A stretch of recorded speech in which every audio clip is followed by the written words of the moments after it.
What's going on, guys and gals? Welcome to episode 61 of the Workprint's Gamescast, brought to you by theworkprint.com. As always, I'm your host, Rob, and I'm being joined by my co-host and producer of the show, Bilal. What's up, Bilal? I am sore. I am very, very sore. Sore from what? So I decided, I have a baby on the way. I already have back issues. I have like a herniated disc. And so, like many of us over the last 18 months, I decided not to do anything. I stopped going to the gym because of COVID. And so I decided to get back into exercising. But not Okay. just any exercising. I have a publicist friend that I met over the years, Arun Singh. I forget. I think he's with Skybound right now. And he posted this workout program he was using, featuring this trainer that trains Hollywood celebrities. And the one he was doing was the Winter Soldier program, the essentially the workout that Sebastian Stan used for training for the Winter Soldier role.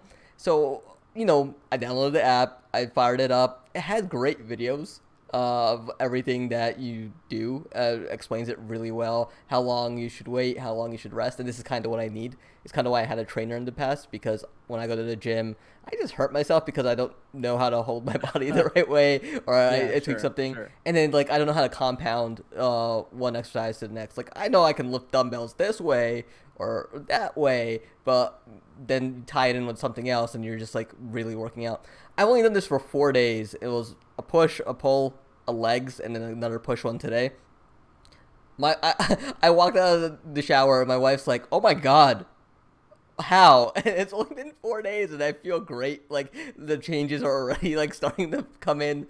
Hmm. But because yesterday was legs, it really hurts to sit. And so my wife's already waddling around pregnant, and then I'm right behind her waddling around because of leg day. So Yeah. it's just two people that can't really bend over or do anything right now in my household. Well, as coincidence would have it, I actually rejoined the gym last week, and yesterday was my first day back in. And I woke up this morning laying in bed, and I was destroyed. I just felt so out of shape.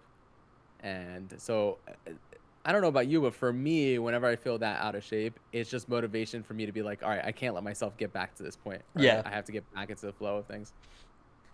And it's so, yeah, it's like I want to be able to hold my child. I also want to not be able to like I don't want to have that incident where I bend over and I pick him up and I'm just like, oh, my back, I'm an old man. Like I don't want that. yeah. So it was just like, okay, it's time to get back in. Plus the Apple Watch makes it fun with the rings and everything, closing all your rings. So I'm back at it. I'm being smarter, stretching, taking my time. I think yesterday was the first time I actually spent 2 hours in the gym. So it's just like Hmm. it's like I think as I'm completing the things, closing the circles, it's like achievements for me in my mind. Just like I'm like gamifying it just to make it fun for myself. Yeah. So when I get back into the gym, I like get back into the gym, and I'm Hmm. pretty regular. It's 4 or 5 times a week. And so I went back to the gym that I was at prior to the pandemic and everything getting shut down. So it's been about a year and a half since I was in the gym last. I went to the gym around 4 p.m. my Yeah. time, and it was nothing but gym bros. It Oh. was a nightmare, and I had to wait for everything, and nobody's wearing a mask. No, don't get me wrong, I'm fully vaccinated, so Yeah. it still weirds me out though to see that many people like breathing heavily, not wearing a mask. And so I went as I was leaving. I asked the guy at the front desk. I was like, "Hey, when's the quietest time, for the gym, so I don't have to wait, and so there's not a ton of people?" And he's like, "Oh, the time I come is when it's quietest." And I was like, "All right, cool. Like, when is that?" And he goes, "Oh, between 4:30 a.m. and 9 a.m." And I was like, "Okay, I guess I'm just gonna have to deal with these gym bros because I am not coming at 4:30 a.m." Yeah. And I think that's one of the things gonna run into trouble with next week. I took this week off, just with Hmm. family. Like my sister and brother in town. My sister-in-law flew in as well, and it's been so busy.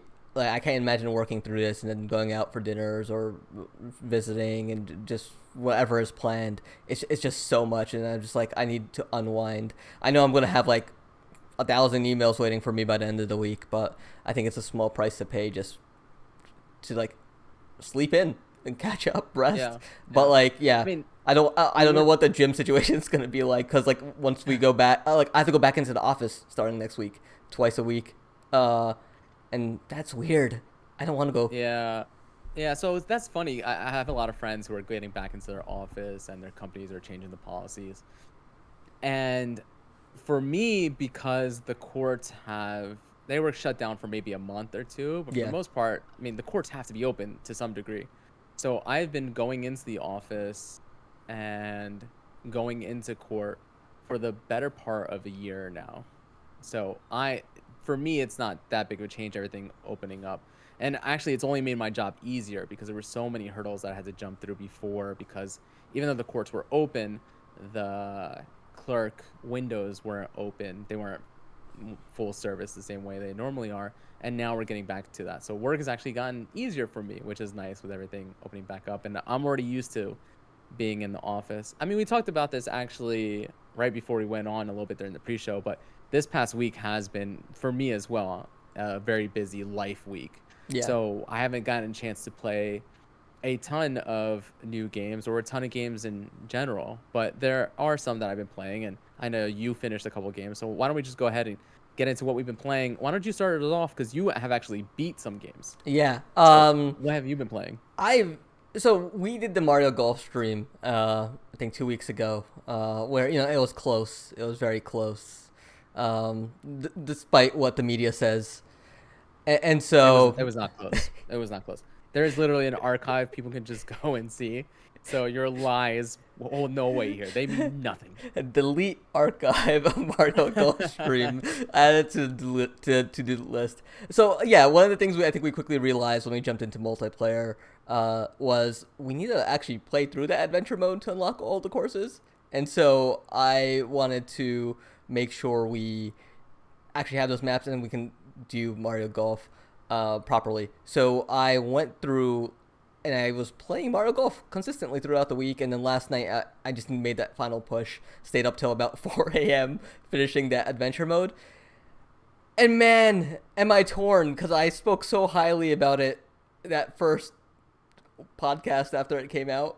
And then after, if I had just played another hour of it, I think my mood would have drastically switched because you do the beginner course, you do speed golf, they introduce you to it, and then they introduce you to cross country golf, which is the worst Yeah, mode. cross country golf is bad. Uh, Also, yeah. the way they do it, where they make you do a practice round, Mm-hmm. then The 9 holes, yes. then the back nine, then the full 18 before you move on. I think that is the biggest mistake they made. If they just did practice round and then you do the full 18 and you move on, I don't think it would have been as bad. But it does feel like they are just hand holding and filling in content that doesn't need to be done. And I agree. The way we played Mm-hmm. is the best way to play It is. Mario Golf. Like Uh, just playing standard golf. And granted, I haven't done the battle golf yet, yeah. but just playing standard golf so far where you hit it, then I hit it, then whoever, the way most golf games are, is the best way to play that game because speed golf isn't that bad, but the actual moving to the ball is unnecessary and doesn't feel good, Yeah. right? And It, then the it, cross it, country golf is just bad. Like mm-hmm. it is flat out bad. Yeah, and it's really interesting because like the cross country golf, it's like here's 9 holes, you have 40 shots to land all everything. I think I had And to any order you want. any order you want, Yeah. but they're at different elevations. You don't have the Yep. lob shot, which they don't teach you until much later in the game, which would make your life so much easier. You have to like fire your shot into a tornado that lifts your ball up into a higher elevation, and you'll be able to like then get closer to your hole. And having to replay that 3 times, I just like almost snapped that switch in half because it was frustrating. But after that, it goes into I think like a desert area where you have like you have to do speed golf, but you have to be quick because you have like a Yeah, dehydration, like a water percentage that it's drops just a as you go. different form of speed Yeah, golf. It's not again, that it, wasn't that very what good. yeah, it was just more speed golf. Yeah. The one after that added environmental elements like, hey, if you hit it above this spot, you'll get struck by electricity, which is actually kind of cool. Because once you get struck by electricity, your power bar fluctuates. It's because you're Hmm. like all jittery, so you don't know exactly where you're hitting it. But it's really weird because they slowly roll out a lot of the features in that game, like, hey, this is how you do the spin, this is how you do lob. And I kind of wish they just front loaded all that. They taught me that from the very get go, and then let me just play through the courses normally. Like, eventually you get to like a special event where you play against Luigi and Donkey Kong, which is like a full 18-hole course, nice and easy, great. Like, I had a blast Yeah. doing that. I kind of wish the rest of No, the game was like that. it's funny you mentioned that they don't teach you that stuff and they slowly dole it Mm-hmm. out because before I even started the game and played any of the modes, I went into the how to play section that's in the main menu or in the settings. I don't remember Mm-hmm. where it is. And I read through all that stuff. So when I'm playing the game, they're teaching me stuff that I've already been doing for 3 hours, Yeah. right? And there are some things that you just don't get access to. Like in the very beginning, you don't get access to the rangefinder to figure out how far away the hole is. And I still haven't gotten access to the Elevation. upgraded, yes, exactly, the upgraded one that actually lets you go over to on top of where you're looking at, which would be a huge help because on some of these courses there are obstacles in the way and you can't see them. That's the other thing Mm-hmm. is that it's one thing that when you're just playing against other people, right, and everybody's tackling it for the first time, but when you're doing something like speed golf or cross country golf and you can't see the whole layout and it's just that aerial view, it is frustrating. I still think that there are some reviews out there that were a little bit harsh on as an overall Mm-hmm. score, but I do see where they were coming from now the more I've played that golf adventure mode because I agree. I mean, the pure Mario Golf, what we did the other night, the Mm-hmm. really basic this is golf is awesome. And it's a lot of fun. Yeah, I And like the even when you special abilities too. Like they added yes. a nice little Hmm. twist to it. But when you start getting into speed golf and cross country golf, like they're not good additions. They're just not fun.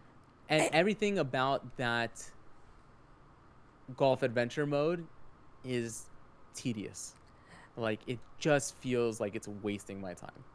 a big part of it for me, as I played through more and more of it, especially when you get towards the end, because they add in like a fantasy, like actual RPG story to it for this final section.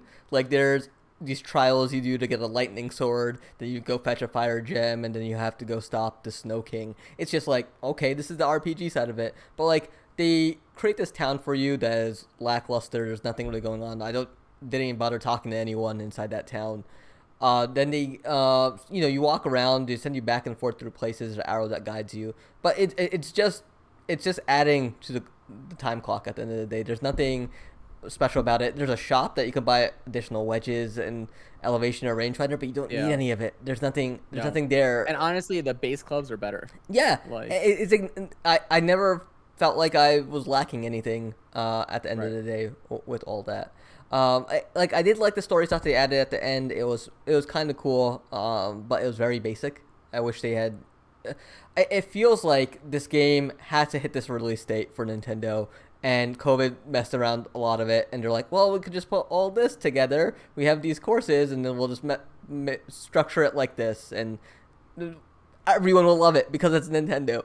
They'll buy it anyway, and we did. But the pure gameplay, like we said, the 18 holes, playing with friends, I think that's where this game shines.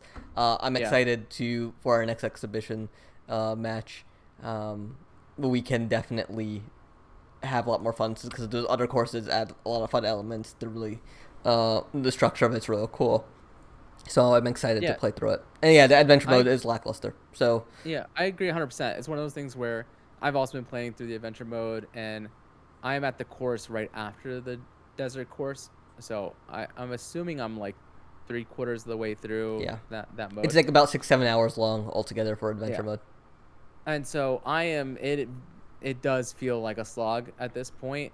That being said, I am still excited to play this game in the future and play with you guys and just play the online multiplayer. And even I would much rather just go in there and play 18 holes by myself than play this golf adventure. And so it does show you that, in my opinion, the core golf that's there is still a ton of fun and is worth it at the end of the day. Uh, is it worth the full retail price as a whole package? Part of me wishes that they had just released, they had cut the golf adventure mode completely and just had released the game as is at like a $40 price point. I think that would have came across much better. But Mm-hmm. Yeah. what else have you been playing? So this afternoon, after my wife's appointment, was like, "Listen, I gotta finish Scarlet Nexus because I want to talk about this on the podcast." Because I'm at the final phase, I just need to get through this section. And wrapped credits, I think, like 10 minutes before we went live with the pre-show. I love it. Scarlet Nexus was fantastic. Like, if I had to give it a score, it's like a 9 out of 10. And I pray to God it gets a sequel because it.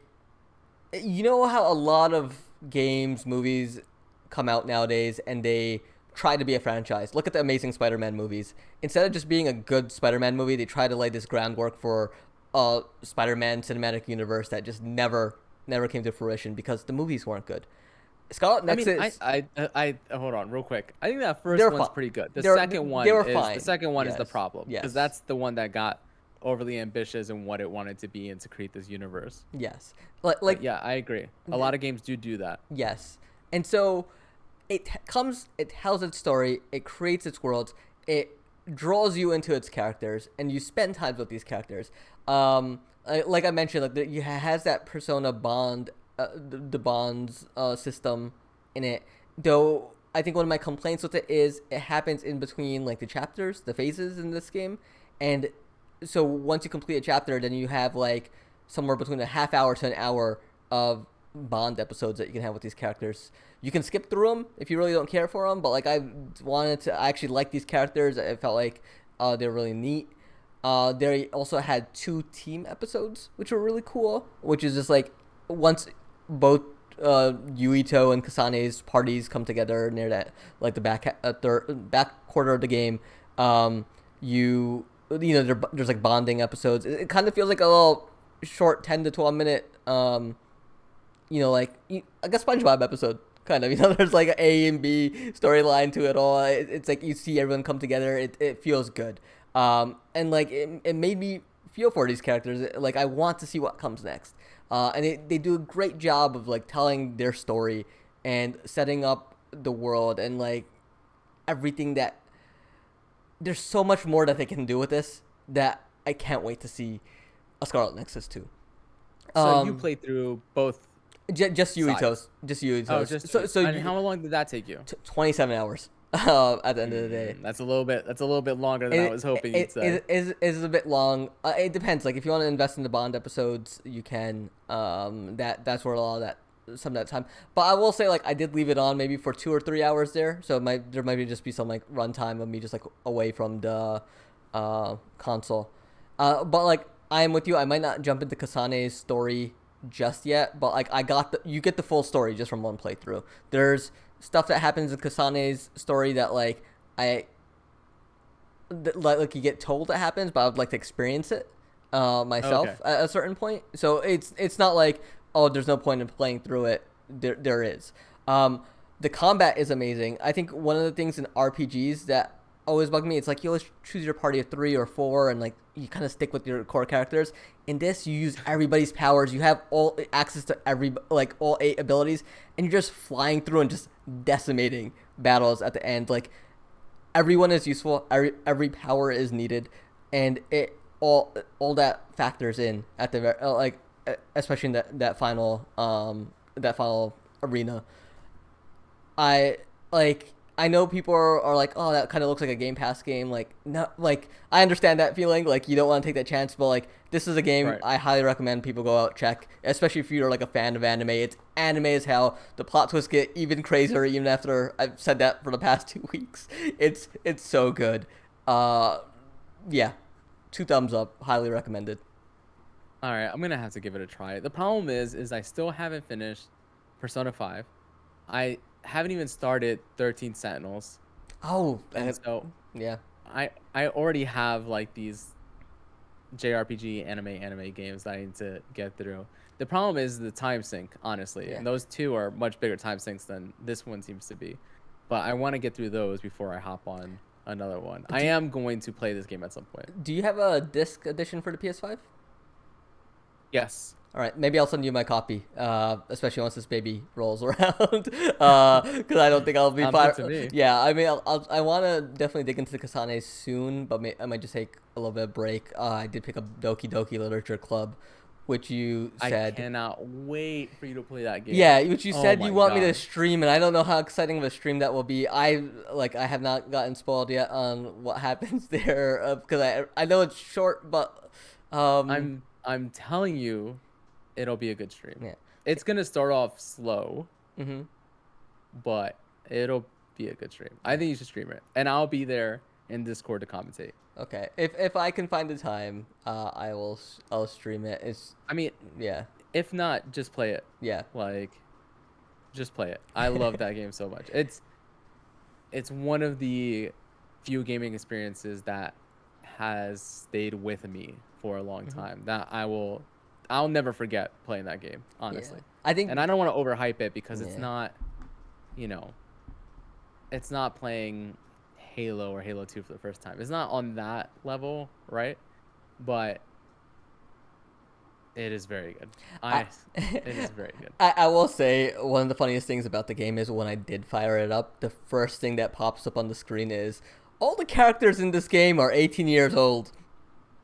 Oh, and that's funny. and They're not. over That's funny. and over They and do then not look like they're 18. I was like okay, and then it goes Yeah. in like there's some serious dark shit in this game, and some of it's really disturbing. We can spoil some of what that is for you right now and let you know just so you're prepared, or you can say no and just dive in and figure it out as it comes along. I said no. And I was Yeah, no, that bums me out. It shouldn't yeah, even have, and I understand why they do that, but yeah. I don't believe when I played the PC version that I had any of that. I had no idea. I had just heard that the PC version, that this game was worth playing and that it was an experience It and was it was free on PC totally, too. yes, and Yeah. that it was totally different than what you think it is to start off. And so for it to give those warnings kind of Hmm. takes away, in my opinion, a little bit. I wonder if it'll impact you and have the same effect that it had on me now that you, because I mean, you start playing that game, and for me, it just seems like a, uh, oh my God, what are they called? Uh, Oh, it's a Visual novel. yeah. It just seems like It a is visual novel dating sim. It is a visual yeah, novel, but it feels like yeah. a visual novel dating sim. And And Dream Daddy. then it takes, yeah, exactly. Then it takes a turn. And so for it to warn you about there being some dark elements there, I don't know. I'm excited for you to play Yeah, it, and just so that we can talk about it, even if you don't stream it, just so we can talk about it and talk about it here on stream. yeah. Besides those two, is there anything else that you've played? Nothing. I'm trying to figure out what I want to do for the rest of the month. I know A Plague Tale: Innocence just got its next gen update. Yeah, It's on I Game was gonna say Pass. that too. Like Yeah, I thought it would be. I forgot what game did it, but it was Control. Control did that like next gen version. That's like it's only the next gen version, but no, it's actually like, right. hey, if you own the last gen version, it's that same one. It's just upgraded. Yeah, And I so mean they're doing it the yeah, way most people are doing it. That yeah, control one is such a it's a kick. it's such a bum deal. Yeah, It really is. Like, don't yeah. get me wrong, I got that edition because I wanted to play through all the DLC and I hadn't yet. Yeah. So, but So I am yeah, tempted to get that so to play that up. that's on Get Game that. Pass for Xbox and Windows 10, and I think it's the free PlayStation Plus game of the month as well. I might just end up checking it out on PC because I think from what I heard is PC still has the best looking version of it. So why not? If I got the PC to power through it. Yeah, Um, right. yeah, and I'm excited because I heard good things, and that trailer for the sequel looks great. You mentioned 13 Sentinels. That's something I picked up previously, but I never got through outside of I think the prologue. So I definitely want to spend more time with that. And then Yeah, but that's been about it. Yeah, so for me, it's been interesting. Like I said, it's been a big life week. I had uh, my wife's family was in town and we were hosting a lot. And then I haven't been sick in a year and a half, right? Because I've been inside wearing my mask when I'm not inside. And then we have some of our family visiting, and everybody's vaccinated. Like everybody who's at my house is vaccinated. So we're hanging out, we don't have masks on. And it turns out that somebody had the common cold, and that ended up getting spread to pretty much everybody. It's been so long since I've been sick that I forgot what it was like. I hate being sick. I am very much like people talk about the man flu. That's me. I am such a big baby when I get sick. And so all I was like a little congested with a little bit of a cough, and I just didn't want to leave my bed. I It's was so yeah. miserable. I mean, you say man flu, but I'm just like, milk it. If you're not feeling well, Right. why should you toughen through it? Like, no, Yeah, right. I You're tell my supposed to. wife this all the time. Like, why are you toughening through it? Like, why are you trying to act tough? Who are you trying to prove anything to? I will cater to your needs if you're not feeling well. But Yeah. if you're acting fine, why am I going to step in? Yeah. No, 100%. 100%. That being said, I have been playing things here and there. I mentioned that I'm playing Mario Golf Super Rush whenever I get a chance and pick it up. I'm still playing Dead by Daylight. And actually, yesterday, at the time of this recording, so this past Monday, I streamed some of it over on the Twitch channel, twitch.tv/theworkprint. And I think that game is one of the most fun games to stream because it is mechanically simple. It's easy to, for the most part, to play the game and still interact with chat, and read the comments and stuff like that. Now, there was a couple times where I got distracted and I messed up a skill check here and there, but it's also, I think, entertaining to watch as well, right? Yeah. There was a couple times where I was running away from the killer where I was actually able to break the killer's ankles and juke them out of their socks. And even when I'm spectating somebody else, like I, I love seeing that, you know. I did play a little bit as killer to start off, but most of the stream last night was on the Survivor side, and I got to play with my cousin who hadn't played much Survivor, so part of it was me also teaching her the mechanics of the game. I know you were in the chat asking me questions about the actual gameplay mechanics and rules of the game, and so I want to continue streaming that game whenever I get the chance. Maybe do it like once a week over on the channel. And if we have people in the chat who also have the game, I'd love to do community plays where if we have enough for people to join in as survivors, or we can even do custom matches where I'm the killer and everybody else from the chat is the survivor. And so I would love to do stuff like that going forward.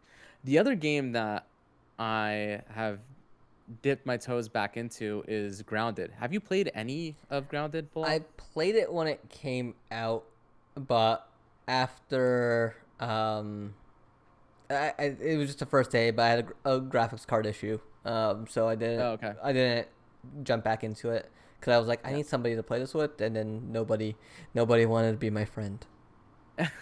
So I started playing Grounded when it first came out as well, and I've only been playing on the Xbox, so I haven't had any GPU issues. But they've added so much more. I played in that first like 2 week window and was playing a lot and really enjoyed it. It's the first one of these survival type games that I've actually enjoyed and found myself getting invested in. There just wasn't enough content there at launch. And Yeah, granted, it is still in the preview program. It's still early access, so it isn't a full release yet. But they've added so much more content. And so I've dipped my toes back in. And actually, last night, my buddy and friend of the podcast, Mike, brought me into his world, and he just started getting back into it as well and building up his save file in his world. yeah. And I go in there, man, and let me tell you, his setup is beautiful.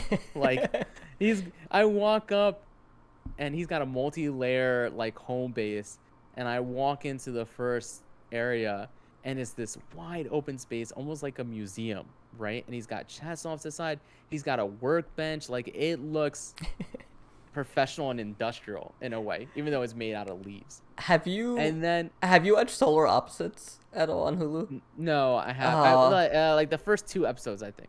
okay. If you watch it, they have like The Wall, and they do episodes in The Wall. And it always reminded me of Grounded, where like people riding like ladybugs, and they're like everyone's Hmm. small. So I'm just Oh imagining yeah, I something know the like wall. that. I do know the wall. I did get Yeah. to that episode. Yes. Yeah. So And so I'm just imagining like that's what it was like walking into a setup. you don't even understand. You know what it was? It was like the Bat Cave. I go up to the next level, and he's got like basically mannequins with the different armor sets on them. And each one's got a different bug armor set on it. Yeah. And on the back wall behind them, he's got these high level weapons mounted on the wall that you can just go up and grab, and you can go up and grab the armor. It was it was a situation where I saw everything that he had done, and I was like, listen, I need my own place right across the water. Okay. This is the world that I want to be in. Like this guy, seeing everything he had done and how organized and slick it looked made me more excited to play.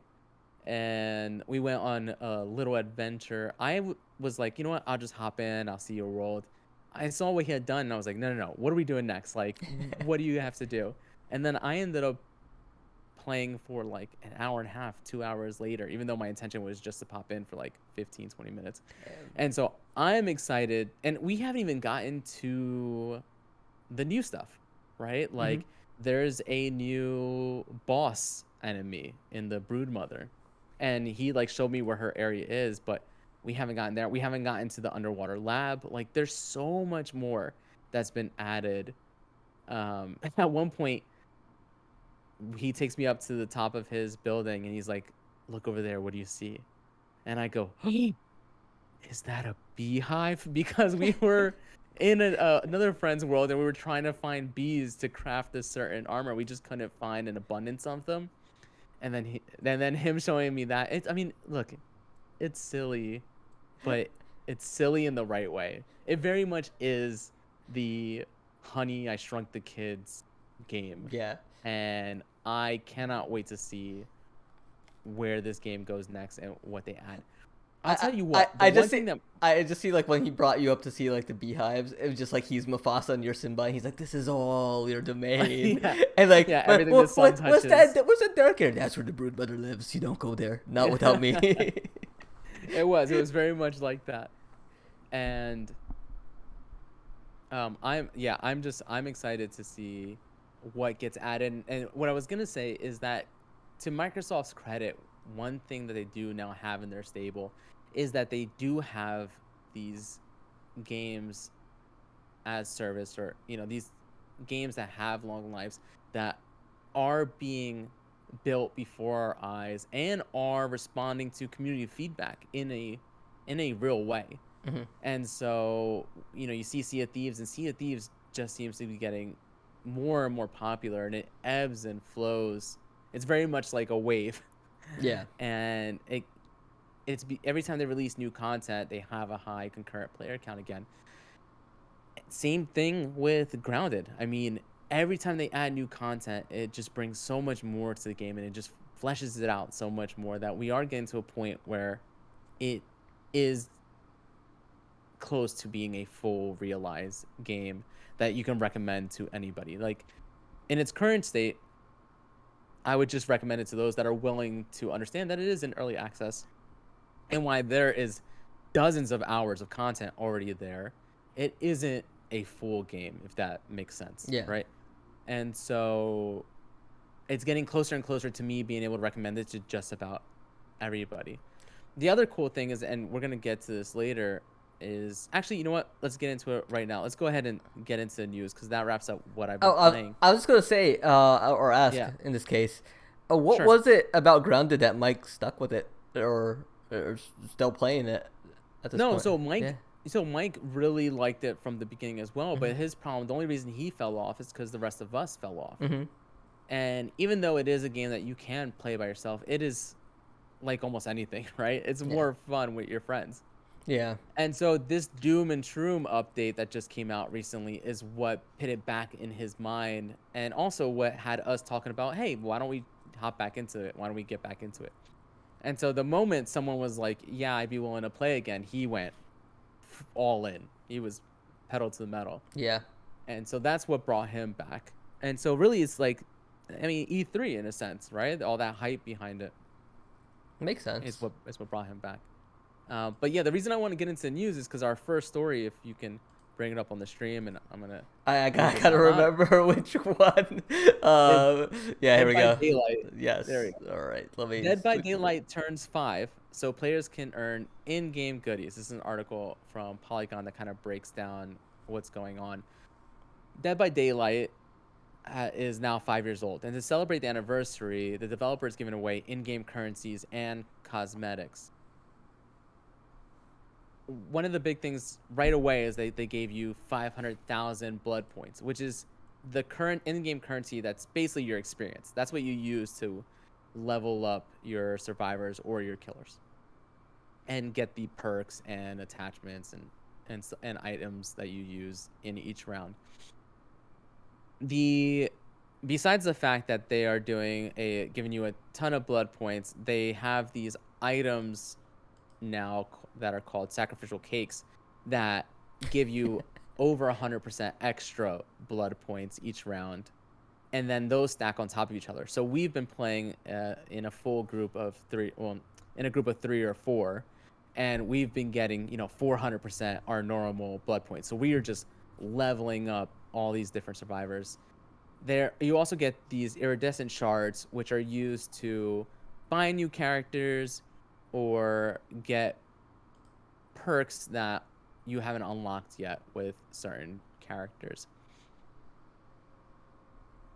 I was reading an article the other day, and it's not here in front of us, but Dead by Daylight at 5 years old just hit a new high in concurrent players on Steam, Yeah. right? And it just goes to show you, and I know we've talked about this maybe every week since we've been back on the podcast, but when developers actually listen to the community, put in effort, and handle their property with care and with a sense of respect, honestly, Yeah. then the players will follow and the player bases will grow. I talked about this, I think, 3 weeks ago. Dead by Daylight is one of those games that isn't talked about enough, in my opinion, because it is very easy to pick up and play, and it takes time to get better, right? And there are skill gaps, but anybody could play right away and have a good time. And there are some genuine moments of fear and and even joy in us, like running away from a killer, dropping a pallet, and just laughing when we break their ankles and stuff like that, or getting a last minute save off of a hook. Like, there are very few games that give me the same kind of sense of accomplishment that Dead by Daylight does. And so to see it hit a new um, concurrent high is awesome to see. Yeah, and What? it's it's like what we talked about with Siege and all these live service games, especially this one. This one's been around. I know you're saying it's the 5th anniversary, but it honestly feels longer than that. Right. Uh, Yeah. with everything, but yeah, I think you've been around since the beginning, right? With this, Yeah. yeah. More or less. I think it was on PC only first, and then came to Hmm. console, and then I started playing shortly after it came to console. I mean, the other thing Yeah. is, and I think it's not a coincidence, but besides it being the 5 year anniversary, that Resident Evil chapter that they just released is the best chapter that they've released, and is one of the best video game tie-ins that I've ever seen. It just, one, it fits in the world perfectly, and everything that they've brought in from that property shows the level of care and commitment and respect that they have for Resident Evil, not just for their own product, but for Resident Evil. From the intro cinematic that plays right now during this chapter, to having Leon and Jill and their perks, to having Nemesis as the killer, to having alternate skins for Leon and Jill in the form of Claire and Chris Redfield, like, it is nothing short of fantastic, honestly. And I highly, highly recommend anybody who has Game Pass or anybody who's into multiplayer games or horror games should give it a shot. I mean, you saw me playing. Granted, when you're watching, and even when you start, there's a kind of a lot going on. Mm-hmm. But what did you think watching? Did you think there's any chance that you give this a Oh shot yeah, and no, play with us? no, definitely. It's also on Game Pass. I think one of the questions I texted you over the weekend was, "Hey," because I saw that same story. I think I saw it over at Kotaku. The Steam concurrent player hit over 100,000. I was like, Yeah. "Wow, there's a community behind this. This is kind of insane."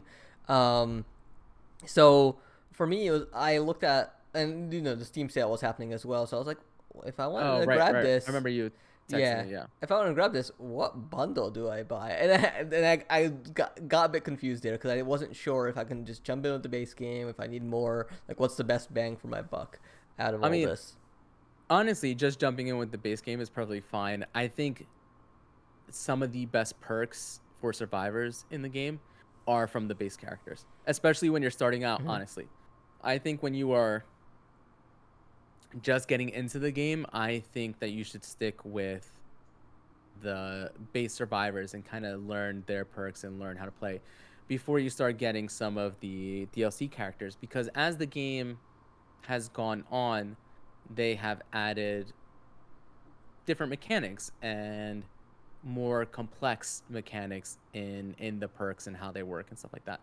So yeah, there the question you had asked me is if there's like a catch-all, Hmm. right? Can you just buy one bundle that gives you everything? And as far as I know, that's not the case. It is still, even if it's bundled on Steam, it is the individual pieces just added to it or whatever. But they do have sales all the time on the older chapters, and you can kind of pick and choose. And if you want to, you can I pick and choose just based Hmm. on properties that I'm fond of, Yeah. Yeah, and because like I can tell you stuff that like looks visually interesting. yeah, I went to like I have the Steam page open right now, and it's like you could buy Dead by Daylight or the Ultimate Edition, which comes with the Killer expansion, the Survivor expansion, and then there's the Silent Hill edition, which comes with a whole bunch of stuff. There's the Stranger Yeah, Things edition, and then there's all the individual chapters, which I'm guessing are like the more piecemeal of like, hey, these are the killers or survivors I want. And so it's just like right. I saw all of that, and I was like, well, the Ultimate Edition is $70, but like everything else is like around 30 or 20. And I And yeah, don't know I if mean, I'm getting everything with the Ultimate yeah, Edition. I don't think you are, if Yeah, I'm being because I didn't honest. see anything about And Resident so, Evil or anything in there. right, exactly. Yeah. Like I said, my recommendation is just start with the base game. And my recommendation, honestly, is to just start with it on. If you have Xbox and you have Game Pass, just start with it there. Hmm. Give it a shot before you start investing any money in it. You mean you I mean also I think shouldn't spend $70 to I figure out I if I would I like would recommend it? not spending $70. Figure out if you like it. Just come and play with us, learn a Yeah. little bit, and then start pumping money into some DLC chapters. Also, what's that deal with that nurse? Like, what happened to her? Is there backstory for these There's monsters? backstory for every That single killer. nurse was freaky. Yeah, no, there's backstory for every single killer, and they do a very good job with their lore and their backstory. And I mean, I really cannot recommend this game enough, especially as somebody who I'm a huge fan of horror movies in the vein of Nightmare on Elm Hmm. Street, Friday the 13th, Halloween. And if you're a fan of those type of slashers, then this game absolutely satisfies that itch in a way that not or no other game so far has for me. How did you like playing with the Nemesis? So that's the thing with me with killers. It always takes me a while to get used to them, just because Hmm. they all do operate differently before I feel good with them.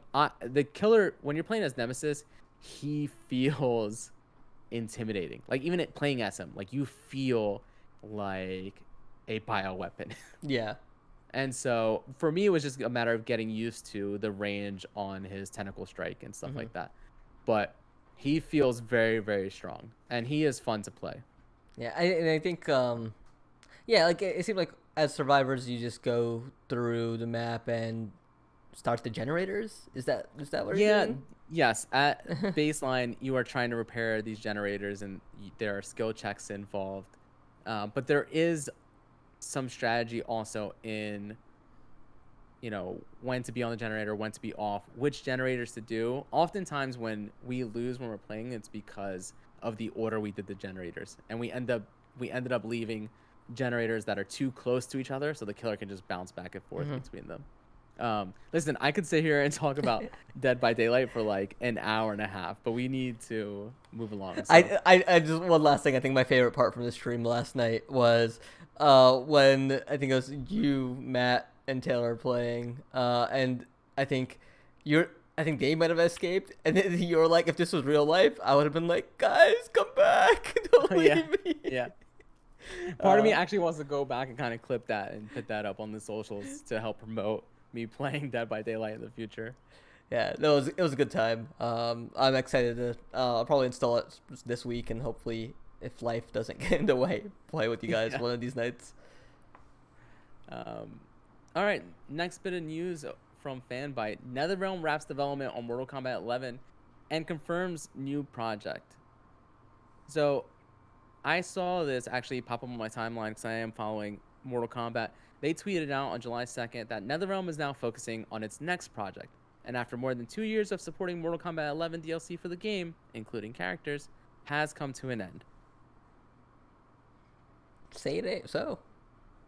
I mean, I mean, it's been a while. they've added a lot of Yeah. characters to this game, and I know that there was rumors about Ash from Evil Dead appearing in the game, and it seems like that deal kind of fell through. Um, but they've added so much, and they've supported this game for so long now. And NetherRealm has always been kind of on a schedule where they release, a Mortal Kombat, and then 2 or 3 years they release an Injustice, and then 2 or 3 years they release another Mortal Kombat. So it's not surprising. And I also don't think that there's anybody who is a fan of Mortal Kombat 11 who thinks that they're prematurely ending support. I think everybody is pretty happy with the support that it has gotten, including the Aftermath story expansion, which is something that is pretty unique to fighting games, right? I Mm-hmm. mean, no other one is doing story modes the same way that NetherRealm does. They're still That the was like, kings when it comes to story that was modes in like, fighting games. that was like an epilogue essentially for the story. Because it was 9, 10, 11 were all like a trilogy, right? Uh, yes, 9, 10, 11. Yes, 9 is when it started. Yeah, so 9 started kind of the soft reboot of Mortal Kombat. Then there was 10, which was a continuation, also introduced the combat kits. And 11 was kind of the wrap up, which I think leads into another soft reboot of Mortal Kombat. Yeah. There's weren't they rumored to be doing like a Marvel game next or I something? mean, yeah, we'll Well, I see. take that with a grain of salt at this point Yeah. until something's officially announced. But I'm glad they're working on something, especially with all the acquisitions and sell-offs going on with Warner Brothers and their parent companies over the last year. It just I'm glad they have another project lined up and they're not disappearing because that's a talented team. I Oh, might not, yeah. I mean, yeah, I'm not into fighting games, but too much. I tried 10 on Game Pass when it was there, just a bit slow and heavy for me. I'm not good. Like I said, I'm not good at them, but the community really seems to like it. yeah. I mean, 100%. I love it. I mean, we have somebody in chat actually talking about that the fighting game community as a whole seems kind of dead. And I would say that while I don't think the fighting game community is fully dead per se, I do think that COVID has kind of hit that community harder than other communities just because netcode isn't always the best. And there's an excitement in watching this stuff being played at lands, right? Against each other. I know Evo is having their warm-up matches uh, now going on and stuff like that. And it's the actual tournament itself is going to be spread out since it's Yeah, all online. I And mean, I'm uh, somebody who watches Evo every year when yeah. it was happening live in Vegas. And this year I just have like little excitement for it. Yeah, it's interesting with Evo as well because COVID was one thing, but you can still do online tournaments given netcode and everything for Mhm. certain games. It's terrible, other games it's great. Yeah, But like I think the thing that really shot it last year was the the co-founder drama. abuse Yeah, allegations, right. which I think led to Sony buying Evo or becoming like a major stakeholder in Yes, Evo. correct. So I Yeah, think and actually, they're the ones promoting all of the warm-up matches yeah. that are going on. So it was a big story. Even like Capcom pulled out last year, before the event even got canceled. So, and I think it was soon followed by a lot of other publishers as well. So Yeah. I I hope I really hope that we do get to see Evo come back to fighting game community because it's always an exciting time. There's a lot of Yeah. great personalities in that scene. Even if you don't watch the matches, some of the clips that come out of it and just like the stories behind it are a lot of fun. So I really hope that the new Evo under Sony flourishes. Also, bring your No, fighting games to 100% agree. Xbox. Stop, Yeah, stop, stop with this Sony exclusive nonsense. I think I agree 100%. Uh, I know that the fighting game community kind of moved over to PlayStation being the platform for those. And actually, at one point, it was like the Xbox 360 did get a ton of those games, and that was what was being played at tournaments was the 360. And then it switched over to the PlayStation 4, and it seems to still be the PlayStation 5. Although I can see a world where that changes, considering that the Xbox Series S is so compact and kind of just makes it easy to hold these tournaments and travel with that and take it around. I mean, we'll see. I would love to see these games be on everything, so then you could do cross-platform and just have a larger player base, especially considering that I prefer the Xbox controller for pretty Yeah. much every game, right? And so, all right, let's move ahead from fighting back to horror. Horror developer Bloober Team partners with Konami, the studio behind Silent Hill. It was last week where I was talking about Bloober Team, wasn't it?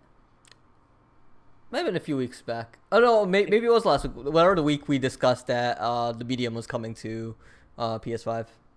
Yeah, and so I know I saw kind of mixed reactions on Twitter with some people kind of pointing to the critical and the Metacritic scores for the Bloober Team's past couple games being Blair Witch Mm, should and The Medium. should they Now, be casting stones? Have they seen the Silent Hill reviews well, for so the that's what I'm last couple saying, right? entries? Exactly. And not for nothing, Blair Witch and The Medium, I'm a big fan of, but I'm a big fan because I understand that they are a smaller team, that these games are clearly made on smaller budgets. And I still think, as far as developing tension is concerned, that they're one of the best in the industries. And that's what you want from a Silent Hill game, is you want that game to be tense at all times if possible. And so I think that they are a perfect match for this. Now, there's not a lot of details um, that were announced. I'll just read from the article. In a statement about the partnership, Bloober Team explained that the two companies will share information and technology, and more importantly, they'll work on jointly developing certain projects. Um, now, uh, let's see. There's an update as Yeah, so well. they haven't. Yeah, but the update is just that they haven't. They're not willing to confirm anything at this time. There's no confirmation that they're going to be working on Silent Hill, but the update does state we don't have any specifics to share at this time, but we can say while Bloober Team will continue to produce their own original content, we're excited at the chance to collaborate with them on potential projects across our various IP. You don't bring them in considering Konami's IP and not have them work on the side. L- l- So, Listen, I know what's gonna happen here. We're gonna see Konami's logos splash on the screen. We're gonna see Bloober Team, and everyone's gonna get pumped, and it's gonna end up being Metal Gear Survive 2. oh my god. You I didn't wanted know where you were horror, going. right? I didn't know where you were going with that, but that is a good payoff. Oh God, I hope not, man. I mean, everyone wants more Metal Gear. Everyone wants more horror. So, Listen, give Bloober Team the money to do something bigger than their previous projects, and I am telling you that they can make this work. Now, if they don't, then then maybe it is that they aren't as talented as I believe they are. Maybe it wasn't a money issue.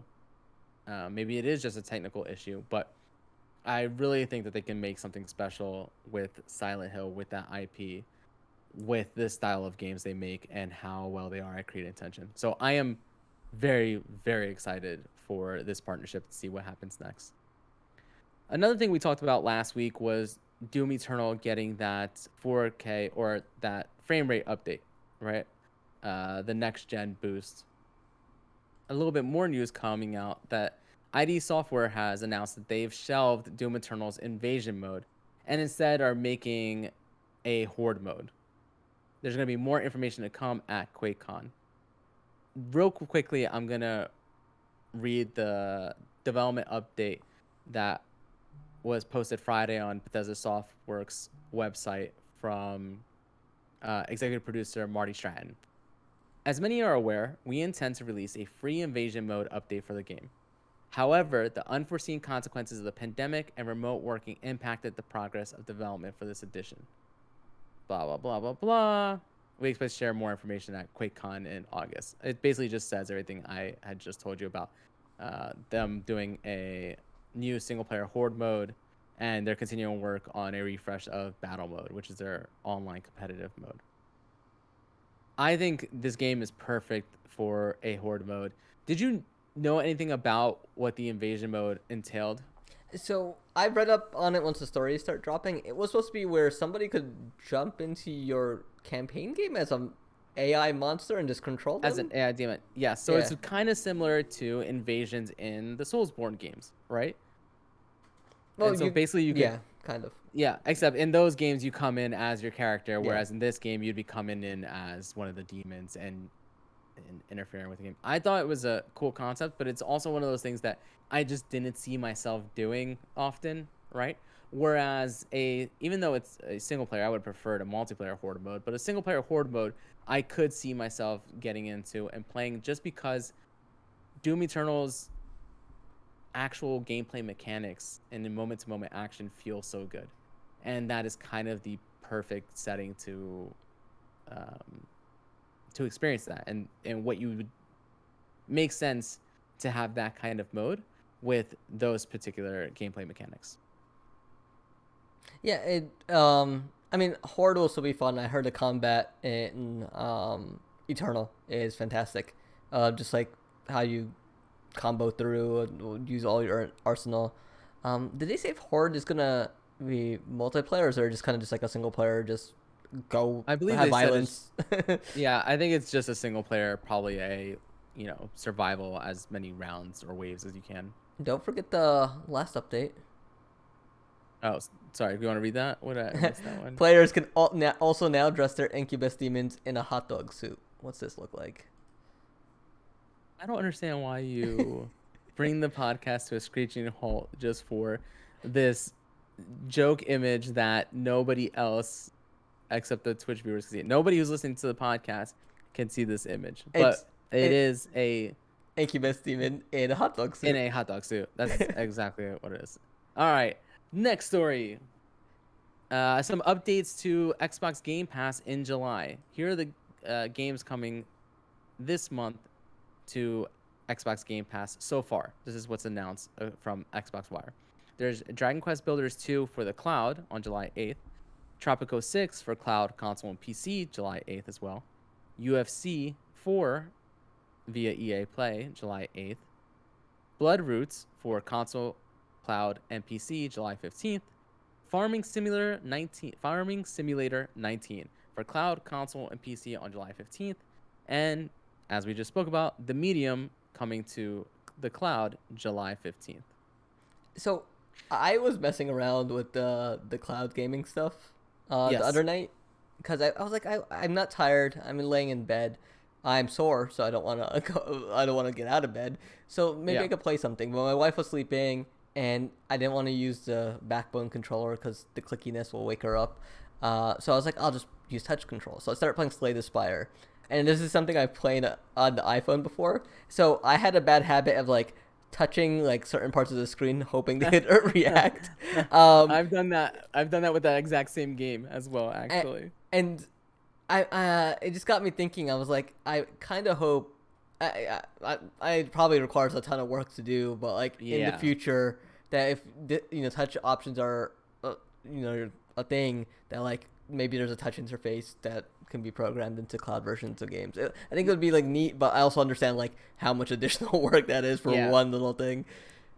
So I think it's on a game by game basis because Yeah. there are certain games that do have custom touch controls in them. Like Mm-hmm. Minecraft Dungeons doesn't have the standard D-pad, joystick, Mm-hmm. face buttons. Like it doesn't have a full replication of the controller. It does have somewhat custom controls. So there is a world where that kind of stuff happens. But yeah, I think if it does, it's gonna be few and far between because of how much extra work.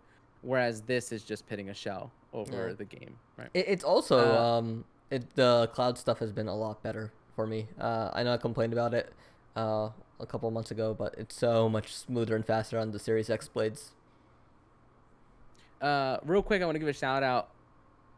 They added Gang Beasts at the end of last month, or maybe beginning of this month, over on Xbox Game Pass. We've been playing that. The first night I played that game, there was a point where I was laughing so hard that I was on all fours on the floor about to throw up. Like that's how ridiculous and silly and fun that game is. So Is there just want to give online? a shout out to Gang Beasts. Yeah, there's online. Yeah, and Ooh, we've been doing custom matches. okay. And so if you want to get in on that, I you're more than welcome to. I'm in. And I highly recommend that everybody should give that a shot. All right. That game has always been a blast. Uh, This next bit of news is going to be our PlayStation block. PlayStation's next State of Play streams July 8th, details PS5's Deathloop. So Sony is doing something similar to what Nintendo does sometimes with their directs, where they are focusing just on one game. Um, or I should say they're mostly focusing on one game, and then they have some exciting indie and third-party titles to show as well. They did go out of their way to say that they will not include updates on the new God of War, Horizon Forbidden West, or the next generation of PlayStation VR. Again, this stream is taking place on Thursday, July 8th, and the majority of it, or I guess a third of it, will be a look at Arcane Studios' Deathloop. We talked about this during the E3 coverage, that Deathloop wasn't shown at all during mhm. E3, which is funny considering that Microsoft owns Bethesda, who is Arcane is developing this game and it's being published by Bethesda Studios. And but of course, they're not going to show off a game that is a timed exclusive for the rival And I console, and right? I imagine that Sony has the marketing Agreement, right? agreement locked down on that. Yeah.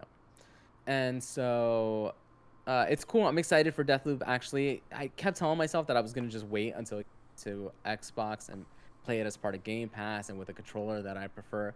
But the more I see and the more I hear about it, the more excited I get for it, and the more I want to just play it when it releases. So Yeah. this state of play is actually going to be what pushes me over one way or another. Maybe finally decide whether I wait or whether I dive headfirst into it. I also think it's smart to come out right away and say, hey, no new God of War, no Horizon Forbidden West, no PlayStation VR, Everyone has because it sets yeah. expectations properly. Because we do this way too often when if you don't specifically say that stuff, then we start expecting at least one of those things to show up, some sort of surprise. I mean, that's I think everyone learned from Nintendo with Smash Brothers. It's like Mm-hmm. they announce like a stream and or direct of some sort, and it'll be indies, and everyone will be like, "There was no Smash announcement."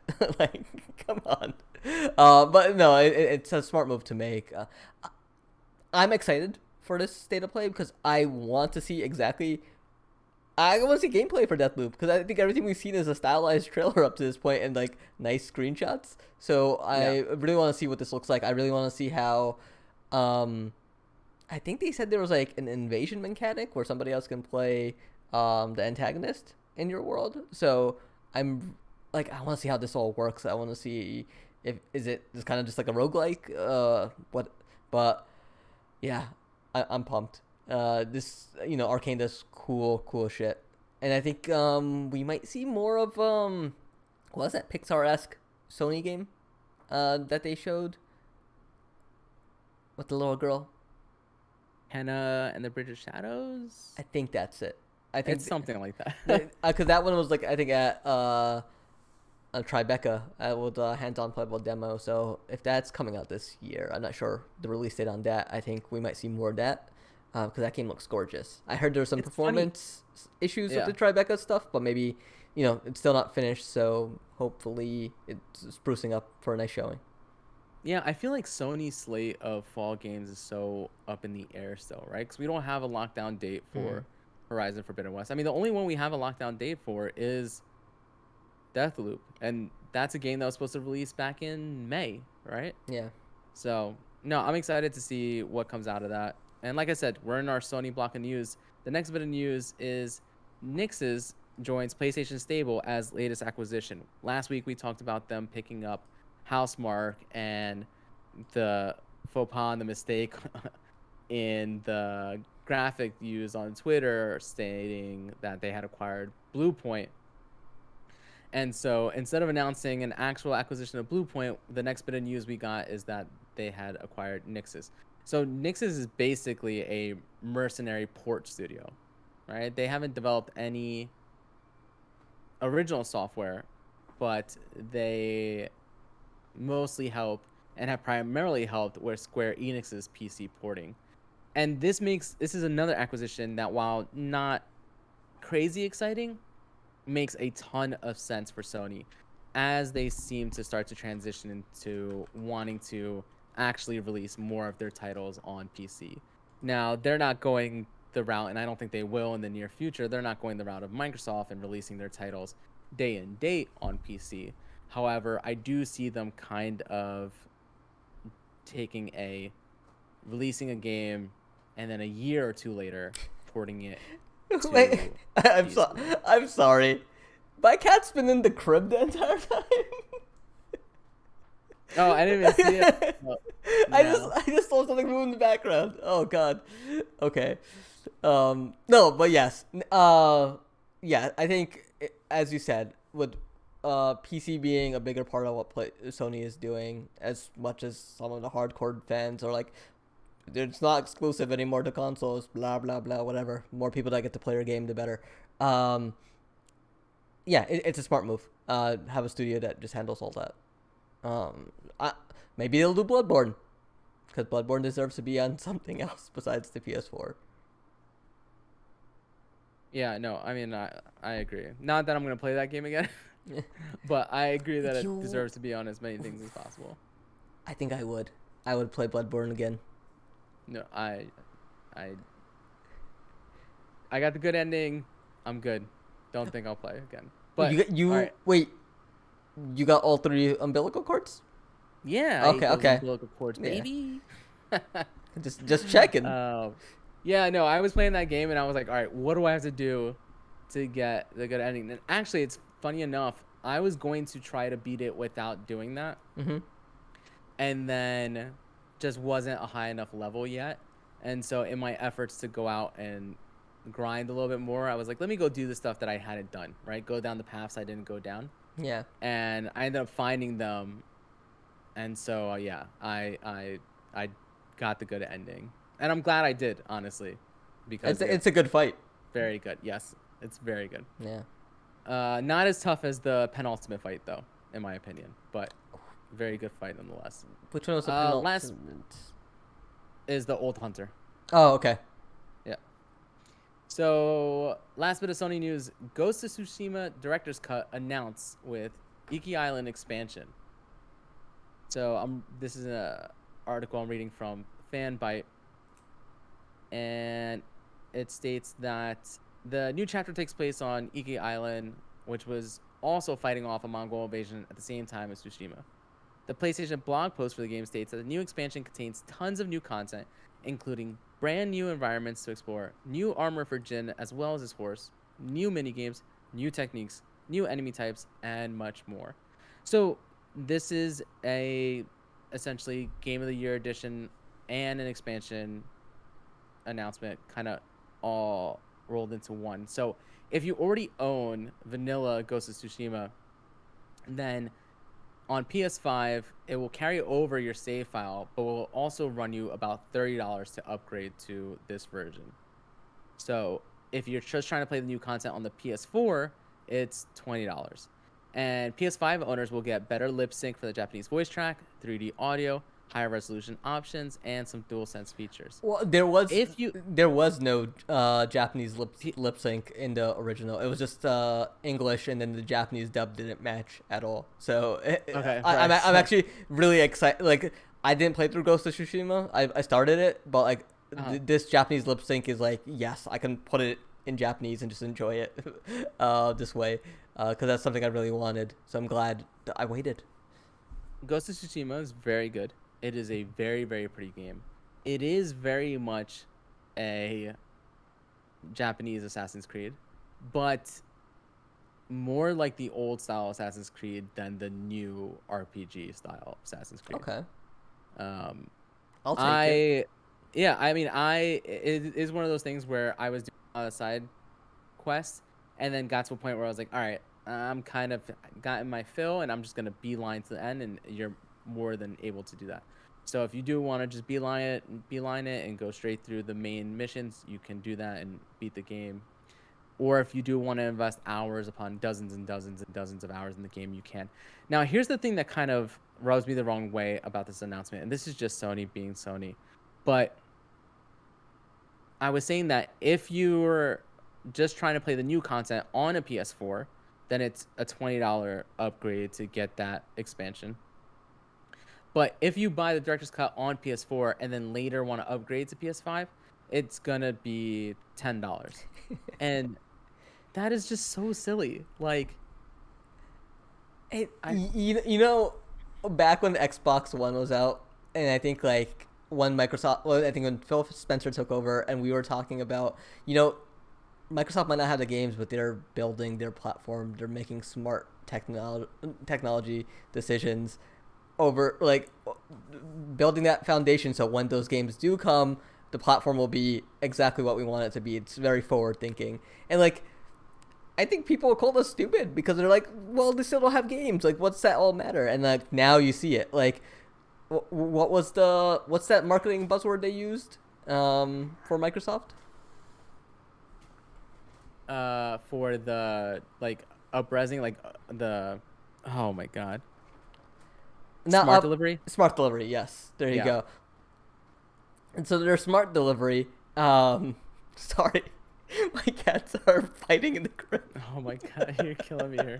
I'm sorry, but like yeah, no, like smart delivery is just it's simple. It just works the way it should. Like I don't understand why you should have to pay $10 extra for this new content on PS5. Like if you paid for it on PS4, it should carry over. Yeah, I for think what essentially, I mean, yeah. I understand that there's new work being done in that you are getting, all those updates I mentioned before.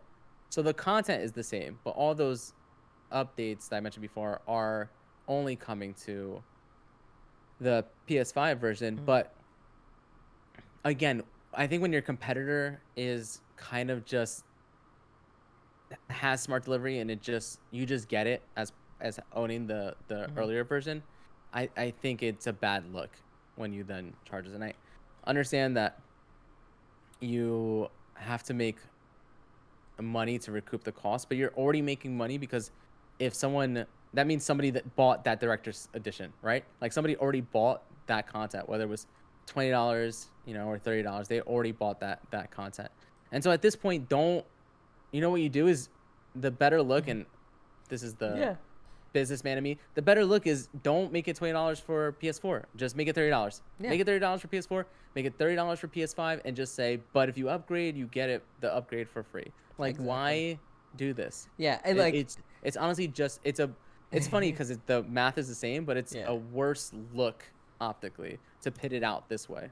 Yeah, and like it's funny, like you mentioned mentioned like the save stuff and whatnot. Like even a Plague's Tale, it's like for PS4 to PS5, make sure you download the latest patch Yeah. on the PS4 before starting the PS5 to get your Right. cloud save. And then on Xbox, Yep. it just works. It just But works. yeah, Yeah. and so it's like optics goes a long way, and it's just like having the more hoops you have to jump through, the more annoying it is. And so Yeah. maybe this is just a problem for the next year or two, and then we get on with this generation post COVID, and people don't really run into these issues. But like for the time being, it is annoying, and it does matter.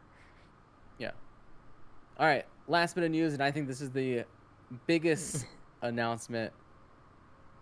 Finally, we get news on the new Nintendo Switch model. Nintendo announces new Nintendo Switch model with 7-inch OLED screen. New Switch will cost $349.99. It's coming in October. For the longest time, again, this is another thing I feel like we've been talking about week in and week out on this podcast. And probably because we have, is that there's been rumors of this Switch Pro coming, right? And the rumors were it's going to have a OLED screen. The screen itself is going to be bigger while having the same footprint. The console itself having more or less the same footprint. That your Joy Cons will work because it is still basically the same housing, and the dock will be able to output to 4K, and battery life will be improved. So we're getting all Well, that, right, Rob? We're getting all that. well, We're getting Bluetooth. so They'll this is what file we my are getting. taxes. The Nintendo Switch will boast a larger 7-inch screen and an OLED display. Now, don't get me wrong, It's having beautiful. the OLED display is nice. I mean, it is going to look uh, nicer, okay, compared to the standard Switch, which has a 6.2-inch LCD screen. The new Nintendo Switch will feature a maximum resolution of 1920 by 1080p and a maximum frame rate of 60 frames per second. The In handheld? undocked in docked In in dock. undocked, it's still going to feature the same resolution, which is a 720p. So we are not getting a more powerful system. It really is the only difference being the fact that it is the OLED screen as far as the console itself is concerned. Now, there are some quality of life things that have changed. So, on the back of the Nintendo Switch, it's going to have a new adjustable stand, which is more in line with kind of what the Surface It's line of tablets it's really their nice. stands. Yes, it's much better than that flimsy stand that came with the original Switch. It's going to have 64 gigs of internal storage. It's going to have enhanced audio from the system's internal speakers, which is a nice touch, I must say. And it is going to include the dock itself is going to include a wired Ethernet port, which again is a nice quality of life thing. You don't have to go out and buy the USB Ethernet port that I think both of us Yeah. have purchased and have. While the enhanced audio from the system's internal speakers is nice, when I'm playing it in handheld, it's usually because I'm playing it on the go, which means I have headphones in. Mm-hmm. So that doesn't actually impact me.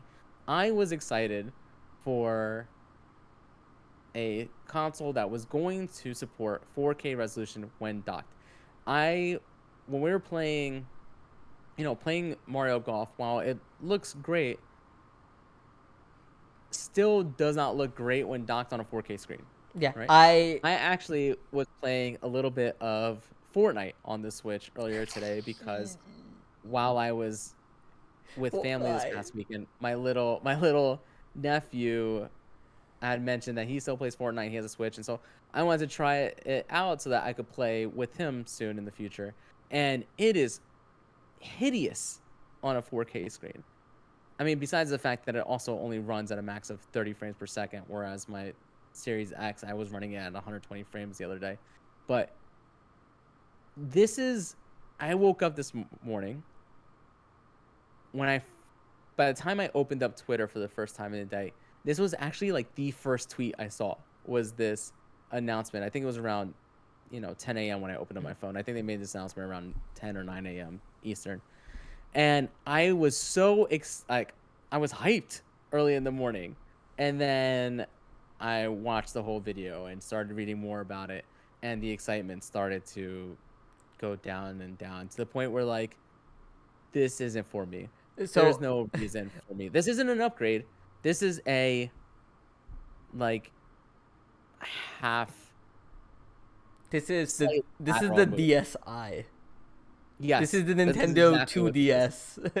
2DS, but better. Yes. But yeah, I woke up because I'm off this week, so I slept in and I woke up to a text from my boss, and my boss is like my video game best friend. Like we talk video games all the time.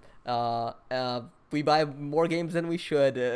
Buy every console, and I woke up to a text from him going, "I'm not gonna get this," and this a link to the article, and I was like, well, maybe he's overreacting. And I clicked it and I was like, no, he's right. Like, and I sat there. I was like, where are all those promised upgrades? Because, like, okay, props to them for fixing the kickstand.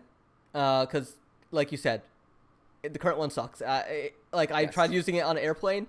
No, like, I went out and bought an attachment to make it so that it could actually stand properly when yeah, on in an airplane or in table mode. yeah.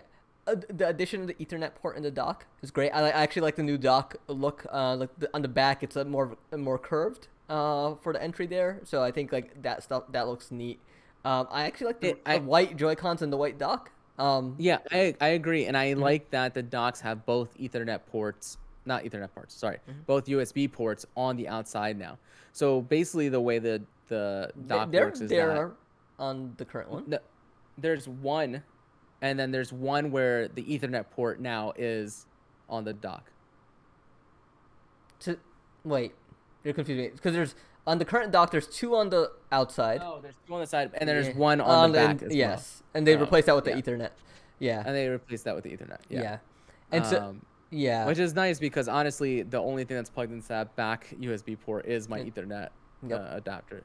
So I, yeah, I do. I agree that it is the dock itself is nice. the screen But it's just looks. not. The It's just screen is beautiful. not. Yeah, but it's not It's not worth what the I price. wanted. Yeah. No, it's just Here's my thing. especially for it to come out $50 more than what the original Switch launched at this long after the original Switch, right? This is very much one of those products where you release it to replace the current SKU at that price, Mhm. right? I mean, It's like it's not I mean, it's not even as big of a leap as the Xbox One to Xbox One S was, yeah. honestly. Like it's less of a leap than that was. Here's the funny thing, with if you were to go out to buy Breath of the Wild right now, it still costs you $60. If you were to go out and buy that first model of the Nintendo Switch, it's still $300, I two know, ninety I nine. know. And so it's like, if you do not own a Switch and you want one, get the OLED model. Because I'll tell you this, Yeah, I agree. my Vita, I have the OLED Vita, and that screen is gorgeous. I love Yeah, everything about it. I hope yeah, the OLED screen quality is good, because what I don't think Nintendo wants to see is stories about dead pixels appearing under OLED screens. I think the technology has gotten better since the Vita, but it's still a fear. I know I'm paranoid with all my OLEDs, and I obsessively look at the screen like that. Um, like OLEDs are fantastic, but like without that performance boost, without that guarantee of like at least 60 frames per second out of games or like a stable frame rate, you're still gonna end up with a jittery mess on a slightly bigger screen. And so, also also one of the things too is that forget the 4K, which is what I yeah, really wanted out of it. The fact that the battery life is still essentially the same is insane. I just don't understand how, since the Switch has released, people have talked about what they would love to see in a pro model, right? In a half step console out of it. And this just misses the mark in so many ways, right? I yeah, I mean, of course, yes, if you're going out and you're buying a Switch today, then this is the one to get. In my opinion, they should just phase out the old one, sell what they have left, and just go forward with this one and just keep this one price point yes, because it seems like having these two on the shelf next to each other, I don't know why somebody who's not in the know wouldn't just get the original, except for the fact that this does have more internal storage, correct? What was the original one? 32? 32. So this has 32. this Yeah. doubles it to This has 64. 64. I So mean, but like I micro SD card prices are so cheap. yeah, Um, right. yeah. I'm over here like trying to find reasons to justify this as it is. And I If just GameStop offered me $250 for my current Switch, I would toy with the idea. yeah, see, that's as far as I would go, is I would Yeah. toy with the idea, which is crazy. I mean, anybody who listens to this podcast or watches this podcast knows very well that it does not take much for me to want to spend money on video games, you Have you know? seen his Especially headphone collection? yeah, exactly.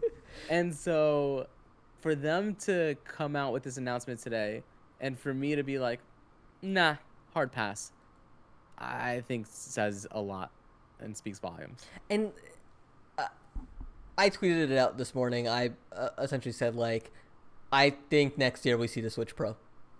I think this is just like a small incremental thing. I know I might just be falling into like the rumor mill that a lot of folks do, but Right.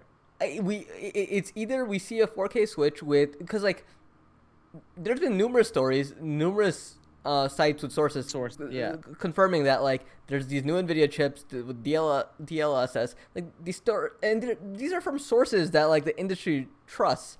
So I don't know if this is just a stopgap for like holiday sales this year, and then we get either like a Switch 2 or like the new Nintendo Switch or the Super Nintendo Switch, whatever they want to call it, next year or in 2 years. But like, I don't think this is it.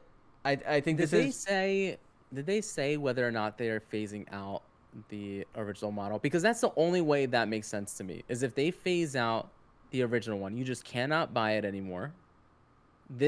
The only two SKUs they have on shelves are the OLED model, which is what they're calling it, right? Mm-hmm. They're calling it Nintendo Switch OLED, yeah, OLED model. Is if they have the OLED model and the Switch Lite on shelves. Those are the only two models you can pick up. And then next year, yeah, they release the Switch Pro. I could see that happening. Because then you are basically telling people that this isn't a huge upgrade. I mean, $50 more tells you it's not a huge upgrade, but this is just our SKU going forward.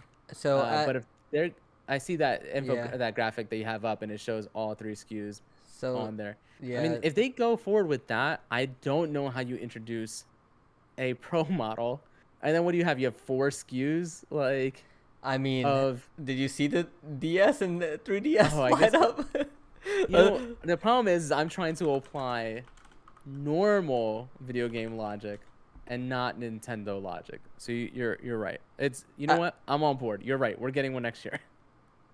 I'm trying to see if I could find. So there's the Nintendo 2DS, the 3DS, the new Nintendo 3DS XL, the new Nintendo 2DS XL. I mean, how many of these were there? The original 3DS, they did the XL, they did the 2DS, the 2DS XL. Yeah, so there's like 6 Nintendo 3DSs, I think. So we can't put it past Nintendo to do it, as long as it still plays the same games. But it's not like we're losing a feature, so I'm actually really curious on what if they'll pull the trigger. Oh, the one thing I did see in the tech specs, Bluetooth 4.1, they didn't say anything about wireless Bluetooth support, but do they use Bluetooth for something else in the current console? Yes. I have connected controllers via Bluetooth, I believe. Okay. Like the 8-bit though. Got it. Controllers.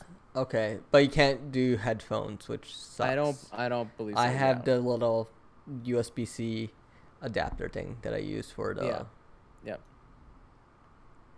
Nintendo. Come on. All right. Killing I'm us. I'm really I saved that for last because I thought Yeah, I know. that is the biggest story, and so it was what we'd have the most to talk about. But it really has left me kind of bummed out, weirdly enough. because I was so excited for, the potential of a Switch Pro, and what we got today was, for me, just such a huge Mm-hmm. letdown. And part of it's my fault, right, for falling into and getting hyped at the rumors. It just seemed like there was so much momentum behind them, with so many different sources and so many different big outlets who aren't in a habit of reporting things unless they have reliable sources. That to then see this was just, I don't know. I It's mean, such a bummer. it makes the news that Xbox dropped All for One song about Xbox All Access. the bright news of the day. No, really, we're not gonna get into that We're here. not But I mean, that go check. legitimately Yeah, legitimately made me happy and smile. yeah. So If you haven't, just go on the internet, type in Xbox All for One song, and just watch it. It's great. yeah. It's the type of All right. Well, marketing fun that they know how to have. that wraps up the news, and wraps up our episode for this week. Bilal, you want to let everybody know where they can follow you, where they can follow the site? Yeah, you guys can follow me over at Bilal_Mian on Twitter and Night Mystic at Twitch. For the work print, you can follow us at the work print on Facebook, Twitter, Instagram. Did I say Facebook? Yeah, all those. And then theworkprint.com. We have some great articles going up. I know Norton has been doing Loki. We have Rob covering Kevin Can F Himself over at AMC. Different Rob. Different Rob, yes. And, Christian actually did a really fun article comparing Rick and Morty to Loki because the showrunner for both, worked on both. So it's definitely a fun article and a lot of similarities there. So definitely check that out. Okay. You can follow me at SunnyVice20, SUNNYVICE20 on Twitter, Twitch, Instagram, pretty much everywhere. Mostly I've been streaming on the Workprint lately, and I think that is going to be my focus going forward, just to help get us more content and give more for you guys to tune into. I have some ideas. Like I said, I want to continue to stream Dead by Daylight. Bilal and I have been talking about with the Ace Attorneys Chronicles. What was the full name of that game coming The to Great Switch? Ace Great Attorney Ace Attorney Chronicles. I think that's what it Yeah. was. Coming at the end of this month. Me doing a little real life lawyer plays fake lawyer game. I want to talk to Bilal about this as well. But I just realized that a while ago I bought that original Ace Attorney duo Trilogy? pack or trilogy, yeah, Yeah. on the Switch and never played them. Like I started to play the first one and never finished it. So maybe I'll get in there and start playing through those and to that one. Oh, Um, that first one. I'm still devastated because I got to the very last trial, the very last day, and I lost my save. It's like I can't go back and replay through it. Maybe with the maybe I should just look up a let's play, but it's been so long. I've also been toying with the idea. I got to play The Legend of Zelda Great Four Swords Adventure on the GameCube, the one that needed the Game Boy Advance and those cables that connected the GameCube to the Game Boy Advance with my cousins one summer, and we played through the entire game, and I loved it. I think it's one of the best Zelda games, and it just gets zero love because of just like how convoluted it was to play yeah. through. But I looked up instructions on how to do it involving Parsec and just the Dolphin emulator, and I think we can pull it off. I think if we can get a party of 4, it'd be great. But we could do it with a party of 2, worst case. So that's something I'm looking at. And then I also want to do tied to the Olympics, a Mario Olympics triathlon. It's like a super triathlon of like different Mario games, and we have like a grid that tracks everyone through points and stuff like that. That goes through a lot of different Switch games. So I've got an idea. I'm working on putting that all together. It should be a lot of fun. Hey, listen, the more stuff I can beat you in on stream, the happier I am. So let's do it. Ouch. Maybe I'm gonna need to get some backup. I'm just gonna have to get like a professional to come in and just like pass the controller off in the background. All right. Well, hopefully, if half of that stuff that we were talking about actually comes to fruition, I'll be happy. So, and once again, I'm gonna keep mentioning it on the podcast because it holds me to it to actually get it done. Is there is another podcast I want to bring back, and the video game trivia game show I want to bring back. I just gotta figure out the Listen, logistics behind that. just before the baby, man. Let's get this done before Yeah, the baby. yeah. I know, I know. All right, we'll brainstorm this. Can't get something next week. All right. Until next time. Bye Bye bye. bye.